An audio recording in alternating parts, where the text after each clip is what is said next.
Defense News. It's proudly sponsored by Navy Federal Credit Union.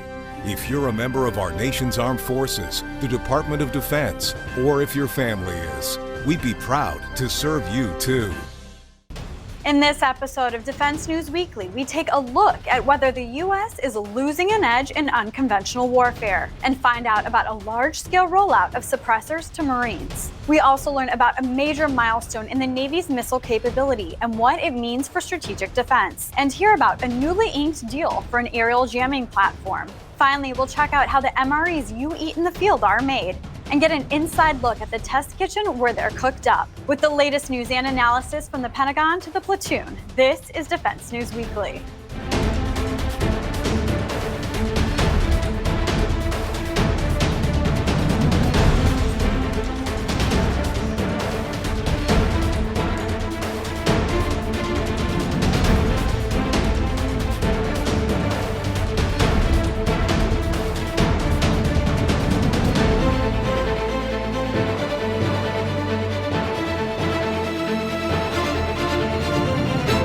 Welcome back to Defense News Weekly. I'm Andrea Scott. We've got a fully loaded show for you this week, starting with a look at how the U.S. is changing its approach to unconventional warfare. As the Pentagon angles to thwart major nations like Russia and China in future battles, the DoD is closing down small units designed to counter threats like those found in Iraq and Afghanistan. Military Times' Kyle Rempher has more on the impacts of the change in focus.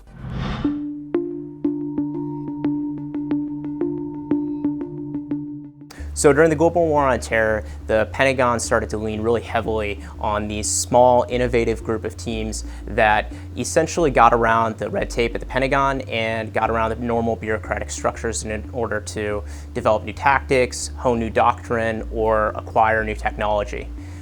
These programs, the Asymmetric Warfare Group, Red Team, and the Rapid Equipping Force, are actually on the chopping block now as the Pentagon starts to shift towards great power competition. To find out more about what the impact of these cuts may be, we spoke to Dave Barna, who led coalition forces in Afghanistan from 2003 to 2005, and Nora Ben-Sahel, who's a defense policy scholar and teaches at Johns Hopkins University. Together, they wrote the book Adaptation Under Fire, which discusses how militaries change in wartime. Thank you guys for coming. I know that you guys are really busy, so I appreciate you guys taking the time out to do this. You touched a little bit on why you thought that the Army had, made the decision to shutter these programs. Can you give us any insight into why you think the decision was made to cut these specifically? Yeah, the Army is operating under some significant budget constraints, and the likelihood is that defense budgets are going to continue to go down in the future. We may be seeing the high watermark of the defense budget for years to come right now. So I think part of that was to save some money and to reinvest those resources into combat formations and to free it up that way. But as you said, the amounts of money involved, the amounts of personnel involved are relatively small, which is why I think the budget explanation doesn't account for all of it. I do think that these organizations that were set up to get around the usual processes that were too slow to be able to adapt to the realities of warfare in Iraq and Afghanistan also made them vulnerable afterwards, as they are seen as countering what the bureaucracy will do and generating ideas that don't fall neatly within the traditional parameters of the various pieces of the Army and the Army staff. And I think I'd add to that I think there's a wrong-headed notion that these organizations are really only designed for irregular warfare, that don't really have a role to play in major power competition. And I also think that the Army now, especially perhaps with Army Futures Command coming on board, is making the argument that all of these things should be able to be done by this new organization that's designed to be groundbreaking, designed to be innovative, and that these are really, in a sense, competitors for this new four-star headquarters. None of the three organizations we're talking about have got four-star sponsors right now. And so now when budget cuts came around, there wasn't really anybody out there to defend them. And again, I think the competition in effect in some ways is with Army Futures Command here in terms of what the Army envisions it being able to do in the future. And the jury is going to be very much out on that for some time. Another topic we discussed is whether these two experts saw any sort of issue with rapidly shifting away from counterinsurgency conflict and moving towards large-scale warfare. Well, I think there's a variety of challenges there. Number one, the reality is that war is going to occur across the spectrum. That's going to go from the high end with, high intensity conventional warfare, perhaps all the way to nuclear warfare, all the way down to the low end that now may be subversion, political warfare, disinformation, things that we've written about and we actually teach some of our coursework on. The idea that we can focus the military as a whole and focus the Army in particular on only the high end of this spectrum is, I think, problematic. We've done this before. We, in a sense, did this after the Vietnam War. I was in that Army and I watched us, essentially erase all the lessons of counterinsurgency that we learned in Vietnam before my time in the Army, and then go full bore into air-land battle and fighting against the Soviet threat, and really staying on that as the principal direction of the Army for several decades. That didn't prepare the Army particularly well for Iraq and Afghanistan, as many of our current soldiers could attest to over the last 2 decades. And we may well be in a position where we're going to repeat a similar mistake here going forward. That's troubling to think through. And I'm sure it's particularly troubling to those that are serving in the Army today and have spent a good bit of their career in uniform, fighting irregular wars in remote places, that they don't want to have that experience, made irrelevant or disappear entirely as we saw after Vietnam. Yeah, I think there's a great risk that we're going to repeat that in the Pentagon's push to focus on the new realities of great power competition.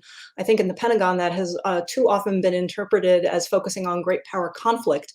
Of course, the US military needs to be prepared for a potential conflict with its great power adversaries, but it also precludes a focus on things at the lesser ends of the combat spectrum, as General Barno was just mentioning, and also the way that irregular wars and proxy wars can be an element of the competition phase without direct conflict among the major powers. So the way these two authors crystallize all these problems that they've discussed is through this concept called the adaptability gap, and they say that it's growing. Yeah, we started the book from the premise that the US military, and frankly, any military, can't effectively predict what its future conflicts are going to be. Former Secretary of Defense Bob Gates once said, the US has a perfect record of predicting its next war. Since Vietnam, we have never once gotten it right. So there's always a difficulty in predicting what the next challenge is going to be, but there are a number of reasons that we think that challenge is growing even more in the current environment, largely because there are so many changes in the strategic environment, so much uncertainty, and the pace of technological change is ever increasing. So it's always been difficult to adapt. Adaptability has always been important for military forces. They come into the war with one idea, and then they need to execute a war that may look very different. But we argue in the book that the gap that needs to be filled, that the scope of adaptation that may be needed is increasing and poses an even greater challenge for the US military going forward than it has in the past. Yeah, I think I would just add to that whereas we've always recognized that there's going to be this gap, and we kind of use the face of a clock as a way to illustrate this. If your expectation of what the next war is going to look like is at the 12 o'clock and you develop your leaders for that conflict, you develop your doctrine to be able to fight the conflict, and you buy equipment that looks at that war you think is going to look like 12 o'clock, and then inevitably the war looks like 2 o'clock when it actually arrives, and you have to adjust, a couple clock spaces over to be able to fight that war effectively. We're arguing now that it's not going to be 2 o'clock. It's going to be 4 o'clock, 5 o'clock, 7 o'clock. There's going to be a vast amount of difference between the war you expect and the war that actually unfolds, largely because of all these myriad of unpredictable factors out there that we're seeing today that wouldn't have been the case, 20, 30, 50 years ago. Concepts like the adaptability gap are big issues that Pentagon officials really need to start thinking about. But there's no clear-cut answers right now. We here at Military Times will continue to cover this as it develops. Thanks, Kyle. Now on to your military headlines for this week. The Marine Corps has started a large-scale rollout of suppressors. Infantry Special Operations and Reconnaissance Marines are set to receive the new devices, marking a, quote, big moment for the Marine Corps. The suppressors are designed for M4, M27, and M4A1 rifles and are meant to help with concealment, make squad communications easier, and even help prevent hearing loss. And the Navy is set up to implement updated PT standards in 2021, with the addition of 2 new metrics. Starting in March, when the Navy's physical fitness assessment resumes, sailors will complete a forearm plank event rather than curl-ups to evaluate core strength. They'll also get the option of a 2,000-meter row for cardio evaluation. Men and women will be evaluated by the same standards for the plank, but have different time criteria for the row. That's it for your military headlines this week. When we come back, we'll take a look at how the Navy's recent success in space will help the United States' missile defense system.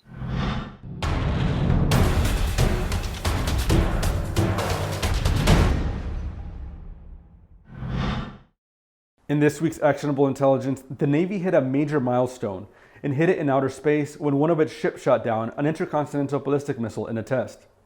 The U.S. Missile Defense Agency said it was the first time the United States has shot down an Icbm with anything other than a ground-based interceptor.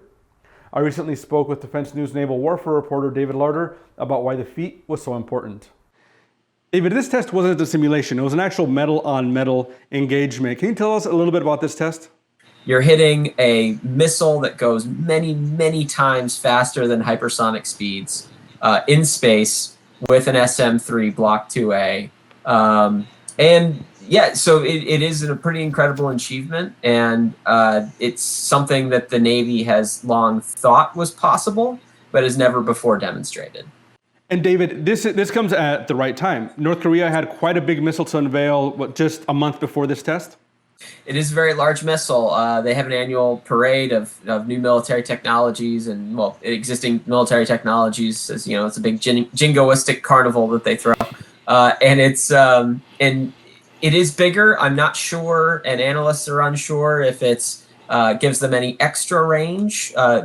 It's been pretty well understood that North Korea could likely hit anywhere in the United States for some time now.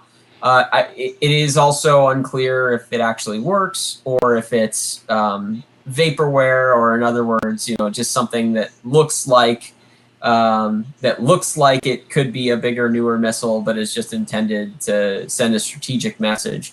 But I wouldn't bank on that. North Korea has a pretty sophisticated program at this point.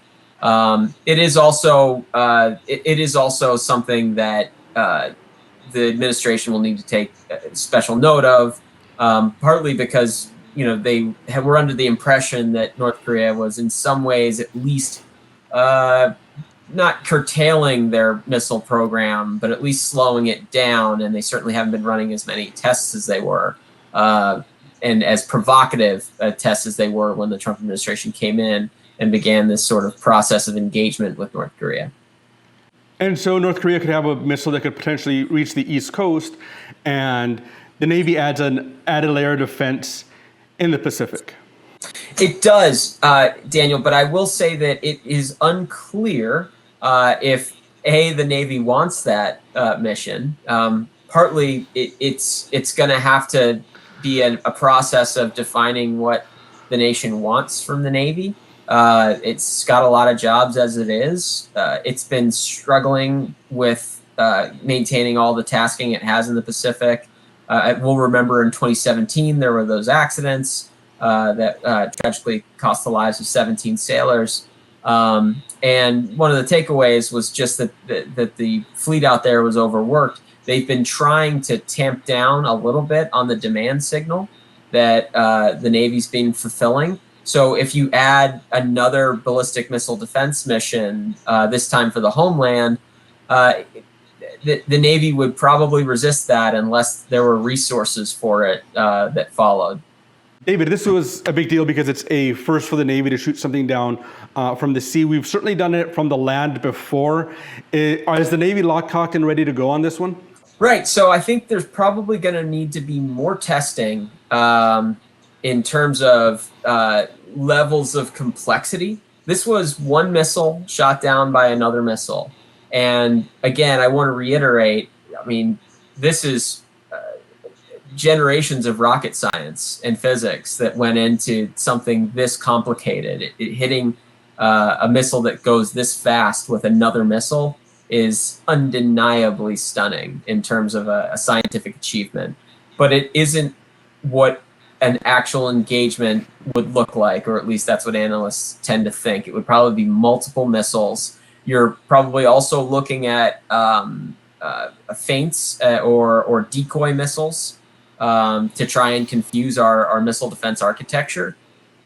So in terms of next steps, you're going to have to probably increase the complexity to really demonstrate that the Navy is a good option for some kind of increasing role in homeland missile defense. You're right. The ground-based interceptors in Alaska are still the primary missile defense for the United States. They do have a bit of a mixed record in terms of success, but they're larger diameter missiles than can fit inside a Navy's vertical launch system. While the Navy isn't a replacement, it's probably a good added layer if resources allow the Navy to participate at that level. David, thank you so much for your time. Of course. Thank you, Daniel. And now for this week's defense industry headlines. The aerospace world lost a notable leader over the holidays. Michelle Evans, who led Lockheed Martin's aeronautics business since 2018, died on January 1st, according to a company announcement. Evans took a leave of absence that began on December 1st to address health issues unrelated to the coronavirus pandemic, according to a Securities and Exchange Commission filing by the company. Greg Ulmer, who leads the F-35 Joint Strike Fighter program, has temporarily filled in at her role. Lockheed CEO Jim Taylor said of Evans, "Her example was an inspiration to those of us fortunate enough to have worked with her closely, and her leadership in the aerospace and defense industry will have a lasting impact for years to come." In electronic warfare news, the Navy recently announced a $496 million contract with L3Harris for a portion of the Navy's premier aerial jamming platform. The engineering and manufacturing development contract is set for Next Generation Jammer low band. The Next Generation Jammer, which will be mounted aboard EA-18G Growlers, is the Navy's and the Joint Forces' leading aerial electronic attack platform. It will replace the ALQ-99 jamming pod and has been broken up into pods covering 3 portions of the electromagnetic spectrum. And over to the Pacific, where the South Korean Army is set to deploy European amphibious bridging vehicles under licensed production to boost its operational capability across water obstacles. The M3 amphibious rig, developed by General Dynamics European Land Systems, is to be locally produced by prime contractor Hanwha Defense, according to sources at the Defense Acquisition Program Administration. The contract is worth about $460 million and will see the production of about 100 M3 vehicles for deployment starting in 2023. And that's it for this week's headlines from the defense world. When we come back, Navy Federal Credit Union personal finance expert Jeanette Mack breaks down some of the biggest myths about VA home loans.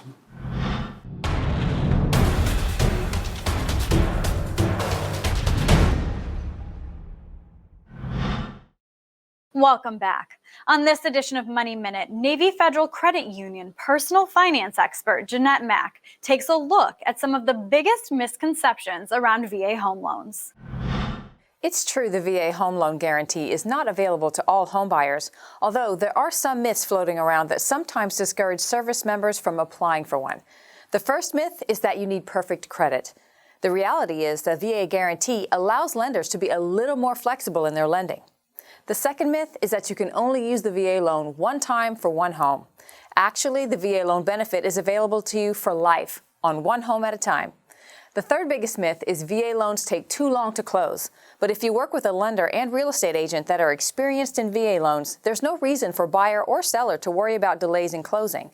The best part is VA loans have lower interest rates, helping you save big. And that's no myth. So get out there and make the dream of homeownership a reality. Thanks, Jeanette. We'll see you next week. To get more of our coverage, be sure to visit our websites at Army, Navy, Air Force, and Marine Corps Times.com and DefenseNews.com. For our curated top stories in your inbox every day, subscribe to our Early Bird Brief. And to keep up to date with all our coverage, be sure to visit our Facebook, Twitter, and YouTube pages. And when we come back, we'll get an inside look at how everyone's favorite food item, the MRE, is designed in a kitchen.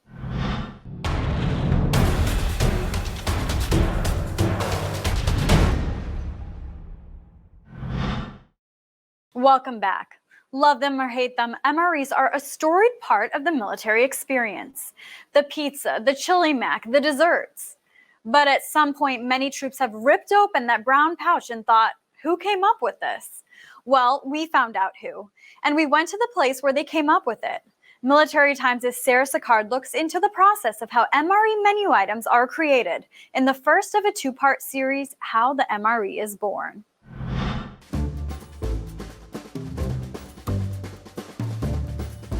You'd be hard-pressed to find a service member who hasn't had at least one experience with meals ready to eat, more commonly known as an MRE. From the beef enchilada to the chili mac, troops are quick to either reminisce fondly or shudder at the thought of them. But what you may not know is that a lot of research goes into creating these meals.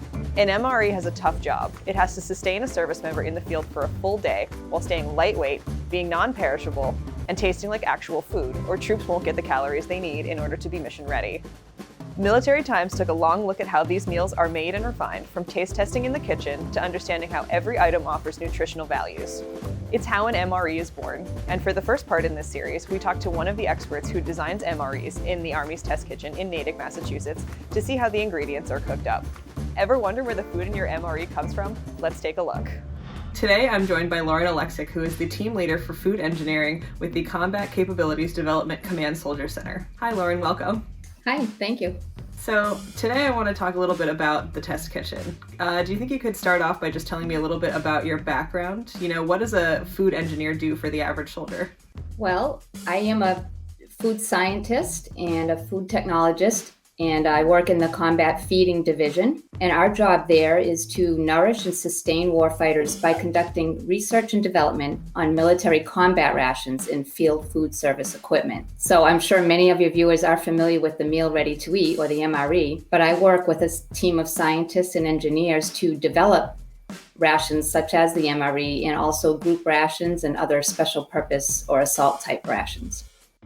Can you sort of walk me through how you go from, concept to final packaged product with an MRE? How they end up with that chili mac or that pizza in hand? Sure thing. Well, when we develop a ration, we take many, many things into account. So we obtain warfighter feedback first on rations and annually during field training exercises. And we ask them, what would they like to see? What don't they like in rations? And then, we consider military requirements. And these are things such as the nutritional profile and calories and shelf life. Nutritional profile of each ration is dictated by the Office of the Surgeon General. And then in terms of shelf life, most rations like the MRE have a 3-year shelf life requirement. So, making food last for 3 years without refrigeration is extremely challenging, as you could imagine. How do you cram, however many days worth of calories into that tiny, pizza MRE, for example? Contrary to what some people might think about rations, we really don't pack them with preservatives, and we use drying technologies or compression technologies, ways that we can get these wholesome ingredients to be combined and stabilized so that they will last for 3 years without allowing microbial growth. And also the way we package the rations in materials that do not allow permeation of moisture or oxygen, because both of those things are also detrimental to food and will cause spoilage over time. As far as nutrient densification, we very recently started to explore a drying process and a compression process combined that uses microwave energy to very quickly remove the water from food, which reduces the weight of the food. And then we compress it in a way that very instantaneously welds those ingredients together. So by doing that, you don't need to add non-nutritive fillers to get the food to compress together into a very small bar or a cube. So can you walk me through, sort of the process of creation in the kitchen? Sure. The food technologists will go out into the pilot plant, which is our large test kitchen area. The first thing they generally do is go into our spice room, and we'll grab all the ingredients they need to mix that up, weigh out their ingredients, and combine the ingredients. Oftentimes, if the product's cooked first, we have various industrial-sized kitchen appliances. So they mix the product, In the case of the buffalo chicken, they'll then pour it into trays. They freeze the product overnight, generally, and that goes into a vacuum microwave dryer. You want to remove the water from the product as quickly as possible in the least detrimental way. So our vacuum microwave dryer has a microwave zone, which helps that process move along more quickly. But we dry it to a point that we feel it's still palatable. And then we'll take that and we will package the bars individually and then vacuum seal it. That will remove any residual air inside the package while it seals it. And then from there, we will put it into our storage chambers or go into our sensory lab and our taste testing. Thanks so much for joining us, Lauren. Thank you. So there you have it, fresh from the test kitchen that brings you your favorite or most reviled MRE dishes. But a second part of designing these meals is the science behind them. Next time, we'll talk to the research team that evaluates the physiology of these foods and the steps it takes to test that out. Thanks, Sarah. Check out our next episode for the second installment in the MRE series, where we look at how the meals are tested for maximum efficiency. That's all we have time for this week. Please visit us on militarytimes.com and defensenews.com for more coverage. Thank you for joining us, and we'll see you next week.